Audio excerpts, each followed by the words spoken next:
আসসালামু আলাইকুম, কেমন আছেন আপনারা সবাই? আশা করি ভালো আছেন। আজকে আমি নিয়ে আসলাম নাগা মরিচের আচার, অনেকে বোম্বাই মরিচও বলে। তো ভিডিওটা শুরু করব।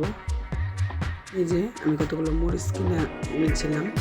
তো এখন এর জন্য আমার লাগবে মরিচ, পেঁয়াজ, রসুন, লেবু, ভিনেগার, আরও অনেক মশলা লাগবে। তো এগুলো ধুয়ে কেটে সুন্দর করে নিয়েছি আমি। তো এখন আমি চুলাতে ফ্রাই প্যান দিয়ে দিলাম আর দিয়ে দিলাম সরিষার তেল। তো অনেকটা পরিমাণ সরিষার তেল দিলাম, মরিচ বুঝে আর কি। তো প্রথমে পেঁয়াজটা দিয়ে দিলাম। পেঁয়াজটা দিয়ে আমি এটাকে সুন্দর করে ভেজে নেব।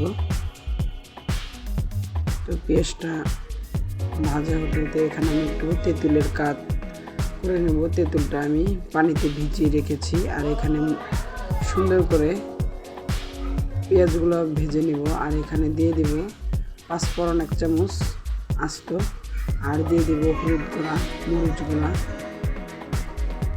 তো এই যে ফেনা ফেনা হয়ে যাবে, এতে ভয়ের কিছু নাই। তো এখন আমি দিয়ে দিলাম রসুন মরিচ। কতগুলো মরিচ আমি 2 ভাগ করে নিয়েছি, আর নাগা মরিচগুলো দিয়ে দিলাম। আর এখানে আমি দিয়ে দিব লেবু। এই যে মরিচগুলো দিয়ে দিলাম। এখন আমি এটাকে নেড়ে চেড়ে, এটাতে এখনও অনেকটা পানি আছে।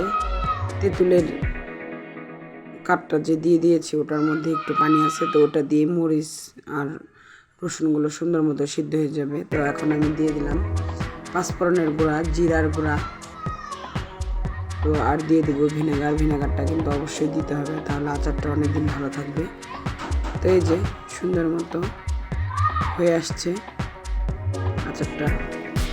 আর দিয়ে দিয়েছি লবণ, আর দিয়ে দিয়েছি 1 চামচ চিনি, আর লবণ দিয়ে দিয়েছি 1 চামচ, চিনি দিয়ে দিয়েছি 1 চামচ। তো এই যে আমার আচারটা হয়ে গেছে, তেলটা সুন্দর উপরে উঠে গেছে। এই যে আমি ভরে নিলাম। তো আজকের ভিডিও পর্যন্ত, দেখা হবে নতুন কোনো ভিডিওতে। সে পর্যন্ত সবাই ভালো থাকবেন। প্লিজ চ্যানেলটা সাবস্ক্রাইব করবেন, ভিডিওতে লাইক দিবেন। আল্লাহ হাফিজ।